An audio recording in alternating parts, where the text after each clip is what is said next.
putting together a care package box to send to Abby's dad, who's serving in the military right now. I noticed that you didn't put anything into the box. Why didn't you? Well, Mrs. Camille, I know that everybody's putting things in the box. Abby's my very good friend, and if my dad was fighting in the war, I'd be very worried about him and miss him very much. So I thought about it for a while, and I decided not to, though I could explain to you why. Sure, I would like to know why.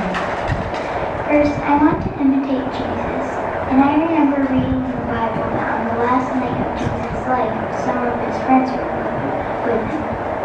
When Jesus' enemies came to take him away and kill him, his friend Peter grabbed his sword and chopped off one of Jesus' enemies' ears. Now, let me show you scripture in the Bible that shows what Jesus said back to Peter when he did that. It's Matthew 26, verse 52. It says, "Then Jesus said to him, return your sword to its place, for all those who take the sword will perish by the sword." Can you think of anybody or anything more important to fight for than Jesus? No, I can't. Also, in that scripture, what did Jesus say? He said that those who take the sword will perish by the sword. One of the saddest things about war is that people die from fighting. Now let me show you my favorite scripture in the Bible. I like it because it talks about God's promise for all people who live on earth. Soon God will bring peace to the entire earth. The scripture is Revelations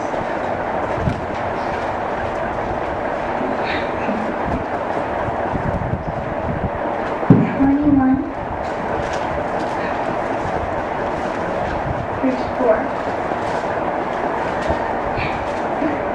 It says, "And he will wipe out every tear from their eye, and death will be no more. Neither will mourning, nor outcry, nor pain be any more. Former things have passed away." Would you like to live at that place? I would love to live there. Me too. There's lots of other scriptures in the Bible that talk about this peaceful place. But let me show you one that talks about what will happen before the peaceful place comes.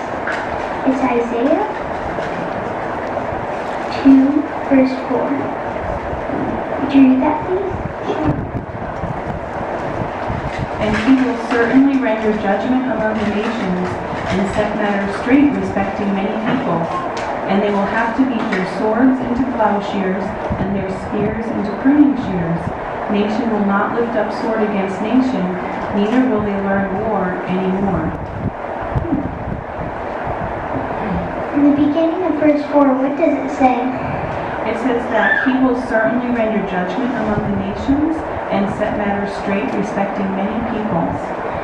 Now the peaceful place is going to be God's kingdom for some people to live on. So when he judges us to live there, do you think he wants to see us being peaceful with one another or fighting in wars? I would think he would want to see us being peaceful with one another. Yes. I'd like to give you this track because it talks more about the peaceful paradise we talked about. Oh, India, thank you very much for explaining me your decision. I understand it a lot better now.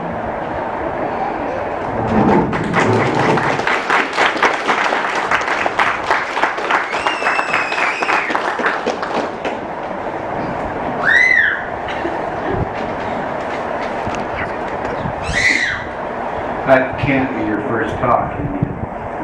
You look like a seasoned veteran up there. You had notes, but you weren't tied to them. Good audience contact. Your mom was your audience, so you were focused on her, and you let the Bible do your teaching for you. So, very good job. Look forward to your continued progress. And again, can't say enough. You're really doing a good job. Keep it up. Well, that will conclude our school.